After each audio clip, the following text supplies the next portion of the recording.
There was a strong enemy that kept the people of Israel in bondage. Not a nation, one man. One man. There are many of you, one man have kept your family in bondage. There are many of you, just one woman. Just one woman. One woman. One woman. Just one. One woman. One woman. Just one. Has kept your family in bondage and vowed that over their dead body no one will prosper. And it seems that it's happening according to their declaration. It was the case against the people of Israel. One man in the person by the name Goliath, he will come to the borderland of Israel, the place that borders Israel and the Philistines. He will say, you Israel, if any one of you among your men, if you know your father and your mother, they gave birth well to you, come and challenge me. If you are able to take me out, then we shall be your son. One man. Just one man. One man. But one day, an unusual blessing came upon a young man in the person of David. Yes, sir. He went to the battlefront to go and see how his brothers were faring.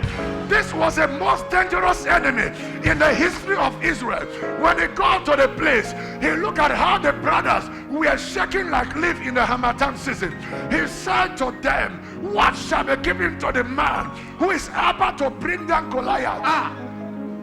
The brother said to him, live here, you small boy. You always poke nose into something that is bigger than you. Men are talking, boys don't talk when men are talking. He said, I might be a boy in frame, but there is something in me compelling me to do what man cannot do. Are you hearing what I'm saying, somebody? I might be a boy, but there is something in me compelling me. There is a compelling force. There is a compelling blessing. The blessings of the Lord make it rich and has no sorrow. The blessing is making me. The blessing is compelling me to go after Goliath. Are you hearing me, somebody? Somebody shout hallelujah. Hallelujah. Amen. Watch this. He left the brothers. He went to another place. He said, come, tell me what shall be given to the man. He didn't say, how do I defeat Goliath? He said, what shall be given? He didn't say, how can we? But he said, what shall be given to the man? One of the soldiers reluctantly told him, he said, young man, anyone that defeats Goliath, he will have the princess as his wife. Number two, his families will be exempted from tax paying.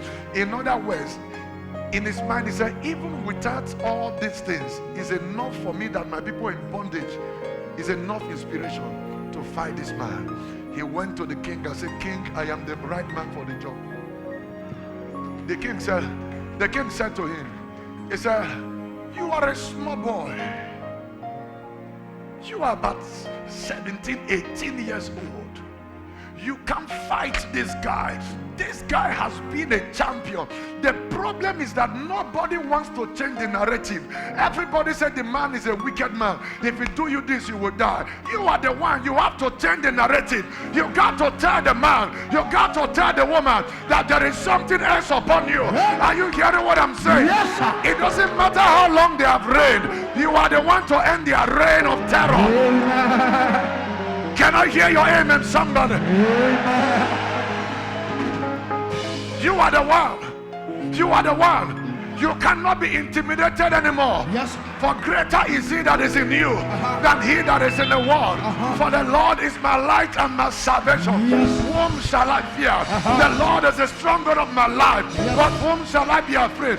When my enemies and my foes that come against me, they shall stumble and fall.